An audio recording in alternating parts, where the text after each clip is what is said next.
Good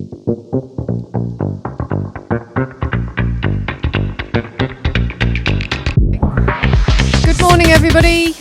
I hope you're having a good day 3 of IBC, not feeling too weary this morning. So just to get the energy levels up, we're here to talk to you about video over IP and what does it mean for me. So I'm Camilla Powell. I work at Disguise as a product manager. Hopefully you're familiar with Disguise, but if not, we're the company that's responsible for the tech that powers all sorts of spectacular visual experiences. So whether you've been to see some of the big names like Adele or Ed Sheeran or Beyonce, those visuals at those live events are powered by Disguise, and we also work in virtual production, XR, location-based experiences. And so, yeah, we are the tech that's powering these LED screens today, together with ROE and Megapixel. So I'll pass you over to Joe from Megapixel. Thanks, Cam. I'm Joe, product marketing at Megapixel. Megapixel is an LED processing business, so we provide processing and R&D tech to businesses like ROE. So we're powering the stand here today with our 100G2110 input card. It's brand new. It's the first time it's been shown. There's no other LED processor on the market at the moment capable of doing 2110 native ingest. So we're really excited about that. And we do very kind of similar work to Disguise, lots of live events, theatre, concert touring, that sort of stuff. And yeah, pass over to Bram. Yeah, my name is Bram, and I'm a technical support engineer here at ROE. And I've been busy integrating the SMPTE2110 solution for our booth that we have been showing here for the past 3 days already, and will be doing so the entire IBC. Brilliant, thanks guys. So just to give a bit more background on what we're going to be talking about today, so obviously video over IP can mean many different things and many different protocols. You know, there's SRT, ZXI, NDI, but we're going to be talking specifically in the context of SMPTE2110, because as you've gathered, we've all got products and things that we're showing here today using SMPTE2110. And what we want to do is just talk a little bit about what the change and the move to using SMPTE2110 means from lots of different angles and different personas. So what sort of people are we going to talk about? When we say video over IP, what does it mean for me? Who is me, essentially? And so we start thinking about it in terms of a broadcast studio, and who are the different people involved in that studio, and so what does this change to move to an IP infrastructure mean for those people? So I identified a few and then thought about what's important to those people. So, for example, as an operator doesn't want to have to change the way that they work for different system architectures. So whether you're working with SDI, HDMI, IP, you want the workflow to be the same as much as possible. For a system technician, the concern there is around scaling and accommodating lots of different needs of different clients. The purchaser obviously wants to future-proof investment to make sure that long-term business goals can be achieved. Systems integrator, they want to have the confidence about interoperability. And then, of course, the creative director, you know, probably the most important, because at the end of the day, it's what you see that is the thing that's the most important outcome. They want the most impactful visual experience. So we're going to look at those different angles and also consider them from the point of view of our respective products. So from Disguise, I'd like to introduce what we call the IP VFC. Now, if you're familiar with our Disguise media servers, you'll know that we have a system called VFC, Video Format Card, which supports many different outputs today. So they slot in the back of our media servers, which are manufactured by ourselves, and you can buy them today for HDMI, DisplayPort, and SDI. But earlier on this year, we released the IP VFC, which outputs SMPTE2110. So yeah, not a lot of media servers on the market which can do that. It has 4 25 gig Ethernet ports doing SMPTE2110 outputs. This means you can do up to 4K 60p in YUV 444 chroma subsampling, and up to 10-bit. And there's also on the front a nice little OLED display for the menu. So just in terms of the ports that are available on the IPVFC, so port 1 is for SMPTE2110, and then port 2 allows you to do redundancy with SMPTE2022-7, and then ports 3 and 4 allow you to do SDI video using SFP conversion cards. So we'll talk about that a bit later in terms of the different points of view, but that really gives you flexibility to output both SMPTE2110 and SDI with the same output cards. So I'm now going to hand over to Joe, who's going to talk about Helios. So our Helios LED processing platform takes the signal that you get from a media server and then converts that into a format that the LED panels themselves can actually understand. The entire system is actually Ethernet end-to-end from the media server to the panels. It's all based on Ethernet and fiber technology. Helios is actually the first LED processor on the market that's capable of doing 2110 ingest. It's been doing 2110 for the last kind of 18 months, 2 years on 10G, but we've now introduced a new 100G input capability being shown here today, and that allows you to go 4Ks in or native 8K 60, which is really exciting. Helios will also take HDMI, 12G SDI, and as I said, 10G 2110, and this is on modular input, so you can transition from traditional SDI baseband technology that is around right now in broadcast to IP quite easily, and you can chop and change, what the requirements are. And that's really important because, whilst new facilities are being built with IP in mind and they have fiber backbones and all that kind of good stuff, a lot of legacy systems don't actually have that yet. So you need to be able to play nicely in SDI environments that have already been built and are operating, but will transition to IP in the future. And Helios is very broadcast friendly. It's already deployed with Sky, ESPN, and Fox. So it's got that kind of battle hardened experience in the market already as quite a mature product. Nice, thanks, Joe. So let's kind of recap about the particular products and SMPTE2110 and its usage in terms of the personas and the people that we identified earlier on. So in terms of the operator point of view, so at Disguise we have our operator software called Designer, which is used across many different verticals, and the key thing there really is that whether you're using SDI, HDMI, DisplayPort, and now 2110, there's still the same consistency of operation in terms of how the workflow works, how the show is sequenced, how the VP shoot is enabled. That's exactly the same regardless of the underlying infrastructure and whether you're using any of the VFC cards that we support. Our servers, together with the IPVFC card, support syncing the video either with PTP or still with Genlock if you're operating in a system which hasn't yet fully moved over to full 2110 and PTP. So both supported with the IPVFC card. Joe or Bram, any other sort of thoughts on operation? Well, I think it's very important that it works this way because people are change is always very hard to bring a new system, bring a new technology, especially in broadcast environments where they let's keep it the old way because we know that's reliable, that's how it works every time. And bring this new technology in, like basically an in-place upgrade where you can just buy a new card from Disguise, put it in your existing media servers, and then be able to use it is a great example, I think. I think ultimately sometimes we get a bit bogged down with the technicals of how these systems work, and actually, what you want to be is as close to seamless as possible for whoever's actually using it, because ultimately they've got to convert the creative vision of some creative director or some production into pixels on a screen. So you want to be as seamless as possible as you can be in that environment, and I think being able to do 2110 now end to end significantly improves that for most actual end users. Brilliant, thank you. So in terms of system technicians, so scaling and compatibility, obviously big factors here. And the IPVFC has support for NMOS in terms of discovery, registration and connection management.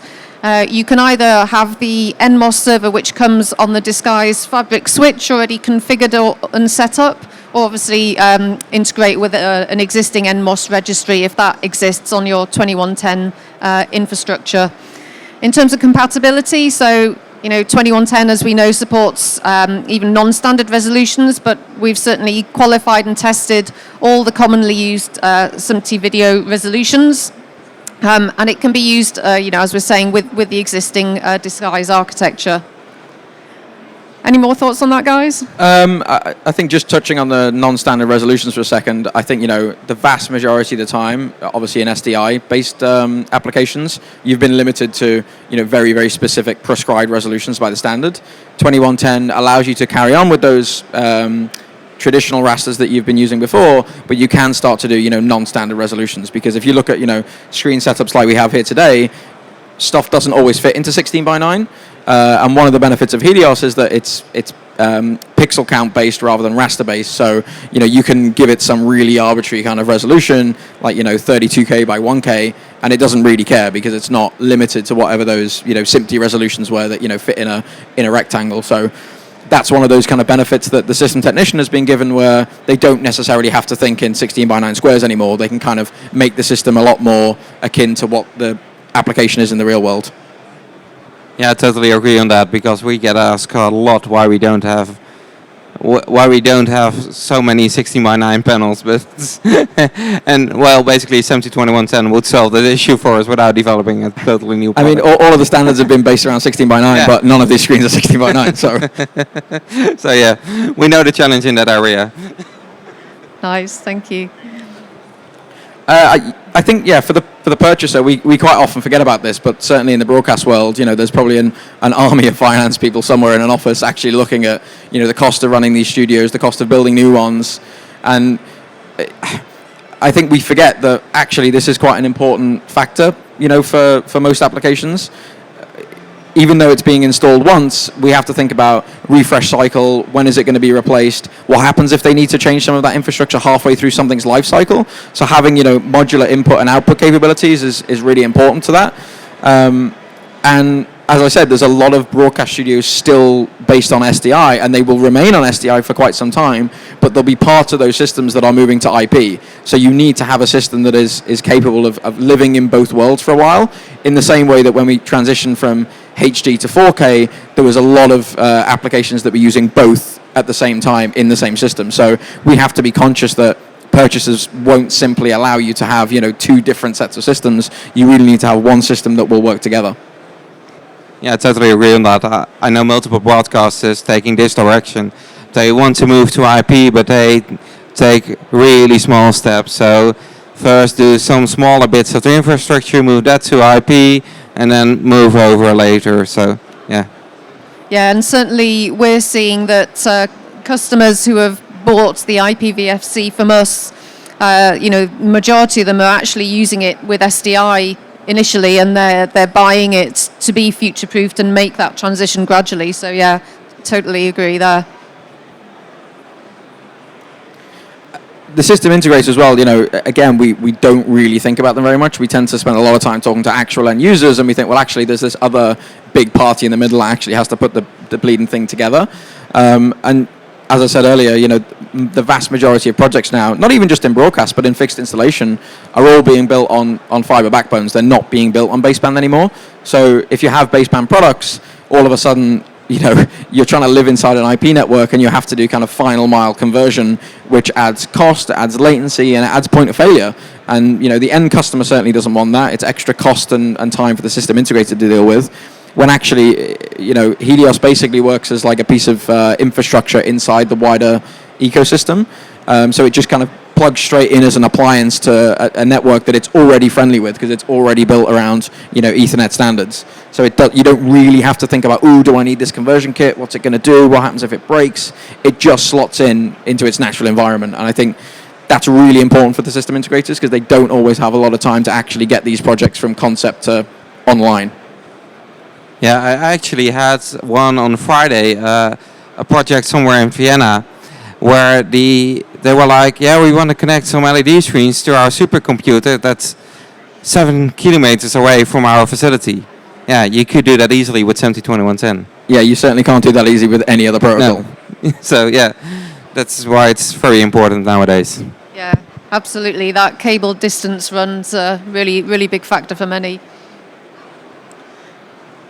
So lastly, and as I mentioned, probably most importantly, because it's all about the visual experience, is how does this impact somebody in charge of that, such as the creative director? And I think probably one of the key things there is the higher bandwidth that IP offers, and certainly we're seeing that with some of our customers, particularly in VP, who are interested in using the IPVFC because of that 25 gig bandwidth, which you just don't get on other types of outputs.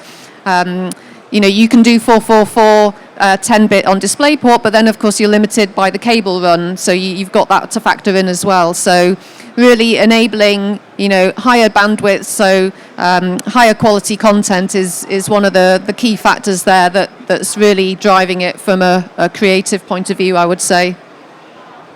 I think creatives are constantly coming up with all sorts of weird and wonderful designs that really you don't want the technology limiting what they can do. You want it to fit in nicely and just say, yeah, that's not a problem, we can handle that. With our 100G capability, you can take 4Ks in or a single 8K, and that is, giving them that ability to not have to kind of split things up across systems and it just works is really important, because you really don't want to be a barrier to that creative director. You don't want to turn around and say, oh, actually, sorry, we can't do that because of some technical limitation in your system. Absolutely. So just to kind of tie that all off, we just want to talk a little bit about the setup that we've got here on the booth today, and also how that could be expanded in the future. So I'll probably hand over to Bram at this point to talk about how it's set up on the stand. Yeah. Well, we got a question from Megapixel a few months back, basically, I think 1 or 2 months in front of this, prior to this exhibition, asking us, yeah, we've got this new 100G card, would you like to try it and maybe show it on the exhibition? And we were like, yeah, I think we can do it, so we love a challenge. So we also reached out to Disguise to see if we could get hands on the IP VFC cards as well. And then we connected everything up to a Mellanox SN2010 switch that supports PTP, with a PTP time coming from a sync generator that supports it. And then we also tied the Helios LED processor to the same switch and basically configured everything in Disguise, grabbed the session description protocol information from Disguise, uploaded that inside the Helios using the NMOS connections basically. So it was quite easy to get that set up once we figured everything out, what steps to take, what's the right step for each configuration step you basically need to know. And then everything from the Helios side was quite easy, because connecting panels is what we do on a daily basis. Yeah, that one wasn't hard at all, and that's basically the total system overview. And to be able to monitor everything, we've connected Grafana with Prometheus to monitor it based off SNMP. And if you look around the booth, the screens to your right, the Ruby family showcased, and the Finish 8 banners are all running off the SMPTE2110 Helios processor, and we are definitely going to do some tests to run Ghost Frame over SMPTE2110 in the near future. So that's basically the overview. Brilliant, thanks, Bram. And then in terms of how this system could be modified or enhanced in the future to take advantage of more SMPTE2110 capabilities, so in terms of this system, so we've got a PTP generator in there, and a fabrics for specialized 2110 monitoring. And then this system diagram also includes Disguise RX servers for streaming using Disguise's render stream protocol, which is also based on SMPTE2110 to basically transfer the frames rendered out from Unreal to the Disguise media server. And then obviously over time, as more equipment such as cameras becomes 2110 enabled, you can see how gradually the infrastructure would transform to being completely SMPTE2110 based. But, as we've seen today, those steps can be taken incrementally, and so therefore at minimal risk to enable, a smooth transition from baseband to IP. Yeah, and to add to that, even using, of course, we all know it's a challenge to get our material to site, to set it all up and connect everything. With 7110, you can support in the Helios, you could actually leave all your Disguise servers somewhere in a data center, and you make sure you have a dark fiber connection to the site you're doing your project, which is not that hard anymore, especially if you're doing multiple projects at the same location very often. Then it's really easy to get that fiber connection in, and then you just connect your Helios there to your SMPTE infrastructure, and you just render from your Disguise remotely and still output it to your LED screens on site, and that saves a lot of hassle and a lot of cases in being in trucks. So I think the really interesting thing for me is now that this is all network based, there's a big increase in interoperability between the different systems.